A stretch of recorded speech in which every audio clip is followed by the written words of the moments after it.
welcome to part 4 of our trip from Miami to San Diego aboard the Regent Seven Seas Explorer.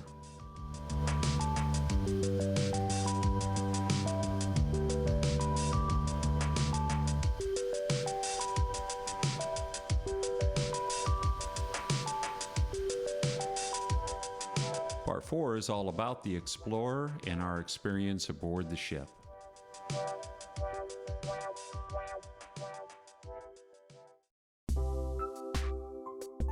So let's go aboard the Seven Seas Explorer. The ship itself holds about 732 passengers, 552 crew, and 366 suites. All suites are veranda suites of various sizes. Accommodations and public spaces are spread out across 10 public decks. Let's start with Deck 5. Deck 5 amidships includes reception and customer services along with destination services, including the concierge area, future cruise and dining reservations. Deck 5 also includes the second floor or the balcony area, the Constellation Theater. Forward of guest services and aft of guest services, there are several areas including the coffee connection or the cafe, the Meridian Lounge, which in addition to being the venue for afternoon tea, is also a nightclub in the evenings featuring live entertainment. Across from the Meridian Lounge is the Puzzle Connection. Deck 5 is also the location for Pacific Rim, which is one of Regent's signature by reservation only restaurants featuring wonderful Asian fusion cuisine.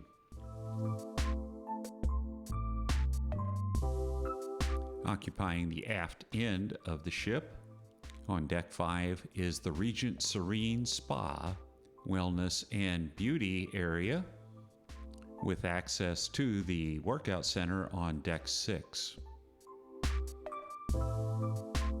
We'll go ahead and take a quick look at the workout center, as access at this time is through Deck 5. Dropping down to Deck 4, we have a good view of the Grand Atrium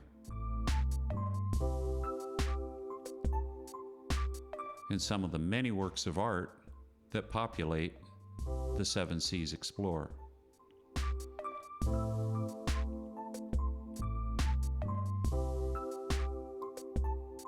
Deck 4 is also access to the main dining room, which is the Compass Rose.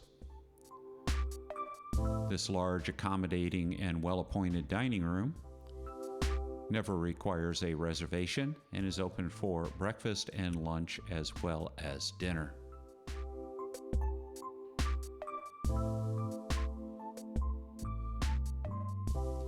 Also on Deck 4 is the casino, for those that like to indulge and test the hands of fate.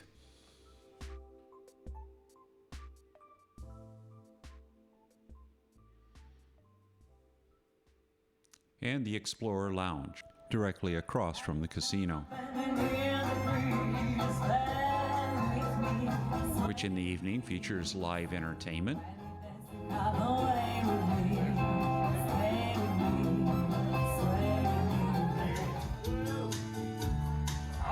including karaoke. And yes, I did, and sorry. Strumming my sixth string on my front porch swing. Smell those shrimp, they begin to boil. Wasted away again in Margaritaville. Searching for Deck 4 was also home to the boutiques, which became very important to us because of our lost luggage. My wife found 3 dresses in the boutiques and some fancy sandals that could double as dress shoes. The boutiques also had other travel necessities such as insect repellent, sunscreen, and toiletry items. There is also a jewelry boutique for those that need that special something. Fourth floor is the main entrance to the Constellation Theater.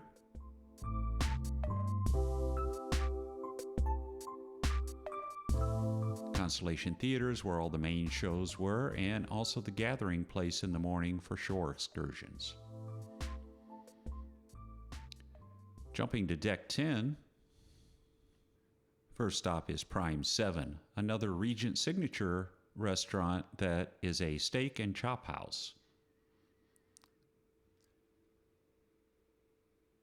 That also includes a few seafood selections for those that can't handle the beef.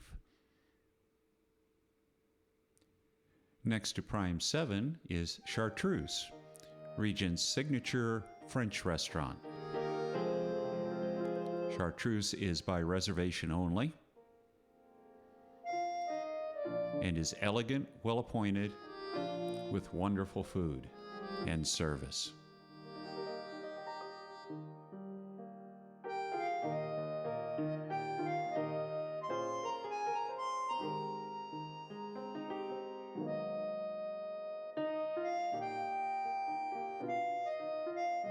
Tucked away between Chartreuse and Prime 7 is a secret dining room, The Study.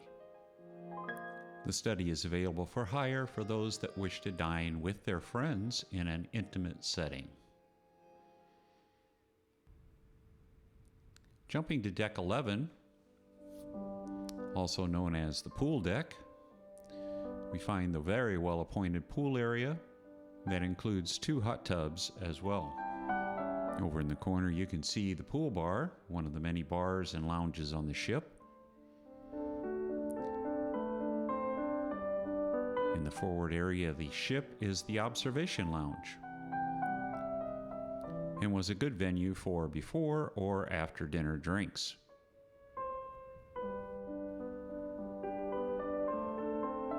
During the day, the observation lounge was a venue for things like trivia and even line dancing instructions.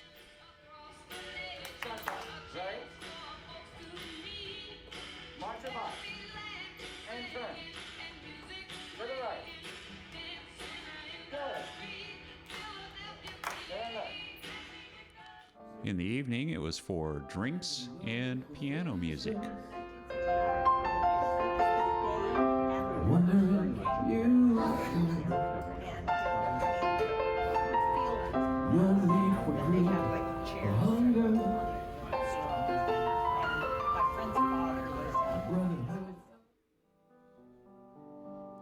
Also on Deck 11, the library. Library is very well appointed, having many books, and is a nice quiet area to just sit and read and enjoy this comfortable space. Also on this deck is the Connoisseur Club. The Connoisseur's Lounge is a smoking area featuring fine cigars and cognac. Also on this deck is the Card Room, a venue for lectures and meetings. For an additional fee, the Culinary Center was available to provide instruction to guests. Near the pool was the Pool Grill. Pool Grill was open for continental breakfast and lunch, featuring sandwiches and grill-type fare that included some specialty days such as Tex-Mex Day and Seafood Extravaganza Day. In the aft end of the ship was La Veranda Restaurant, which was the main breakfast and lunch buffet venue. You could eat inside or al fresco.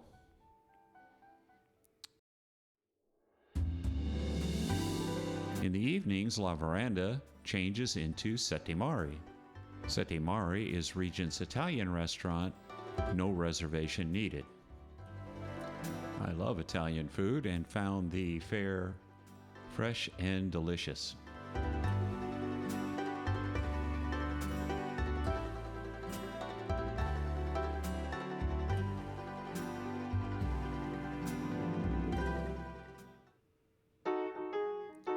Deck 12, also called the Sports Deck, included a jogging or walking track that circled most of the deck, as well as usual shipboard activities.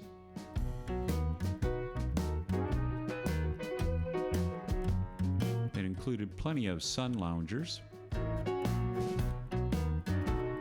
a driving range, a shuffleboard court, a mini putt golf course, pickleball,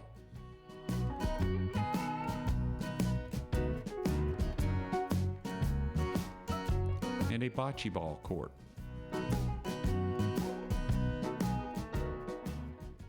All accommodations aboard the Seven Seas Explorer are suites, and all suites have verandas. Those suites are scattered along 8 of the public deck.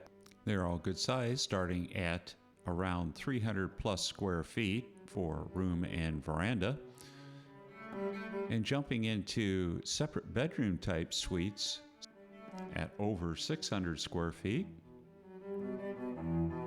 growing in size and amenities to the 2-bedroom, 2-bath master suite, but culminating in the sublime and ultimate at-sea luxury suite, the Regent Suite. The spectacular Regent Suite is almost 4,500 square feet and features a separate living area, complete with bar and grand piano, a separate dining area, 2 bedrooms, 3 baths, and a wraparound deck with hot tubs, also featuring an in-suite spa area. Here's a quick tour of our suite, which was called the Superior Suite. Ours was on deck 8 forward. The Superior Suite is well appointed and slightly larger than the veranda suites, including a welcome bottle of champagne and wine, a well-stocked refrigerator, fresh fruit daily, and a well-appointed room that has plenty of outlets and USB ports for charging. AC plugs were about evenly split between European style and US style plugs. The spacious veranda included 2 chairs and a table. The walk-in closet was super spacious and included drawers and a safe along with a full-length mirror. The very spacious bathroom included a shower and a separate tub along with 2 sinks and luxury toiletries. One of the services included with the suite was valet laundry service. You just put your clothes out in the evening, and the next day they would come back to you all neatly folded and clean. So how does it all stack up? Well, accommodations, I'd have to say, are 5 stars. Spacious, clean, and extremely well appointed. Dining was somewhat more varied, but I would have to say overall, very, very good, with 5-star standouts being Pacific Rim, Chartreuse, and Prime 7. In every setting, the temperature of the meat requested was always delivered perfectly. Overall, the consistency and quality of the food was outstanding. The bars and lounges, I'm going to have to go with 5 stars all across the board, with the exception of the Connoisseur Club, of which I had no experience. Service was consistently great across the board, and if the bartenders didn't know how to make a drink, they would look it up on the internet or follow your instructions and deliver it to your table immediately. Entertainment was consistently good, even great. And even though COVID reared its ugly head and grounded the dancers and singers for a while, I found the alternate entertainment brought in and presented more than just adequate substitute. So overall, 5 stars and a thumbs up. So here's a category that's pretty important these days: cleanliness and adherence to COVID protocols. I never found them lacking in any of those respects, always feeling safe and confident that everything was well in hand. Masks were required in all public spaces, excepting for the outside, and if you accidentally wandered off without your mask, someone would politely come and tell you to please wear your mask. Just a short shout out to the crew. From our room stewards to bar staff to restaurant staff and everyone in between, including the entertainment people, they were wonderful. Friendly and always ready to have a word or two with you as they passed in the hall or as you met them in other areas. Regent is one of the few, if not only, cruise lines that includes almost all shore excursions in the price of the cruise. You have only to choose what you want to do. The shore excursions we did take were well organized and interesting. Since some of the stops were rearranged on the fly, I think Regent did an excellent job of pulling it all together and giving us something that would be meaningful. Well, that's about it. Thank you so much for watching through to the bitter end. If I had to rate this experience overall, I would still have to give it 5 stars, or even approaching the mystical 6-star rating, with the ship and crew providing an overall outstanding experience. There's no doubt in my mind that the Regent experience is luxury and quality defined. Well, that's all for now, and thank you for watching. Please subscribe. Give us a thumbs up if you're so inclined. There's more to see at tomsmultiinterest.com. And if you have any interest in home theater and audio, please check out our sister site at Tom's Tech Muse on YouTube. Check out the other videos in this series if you haven't already, and please check out our other content.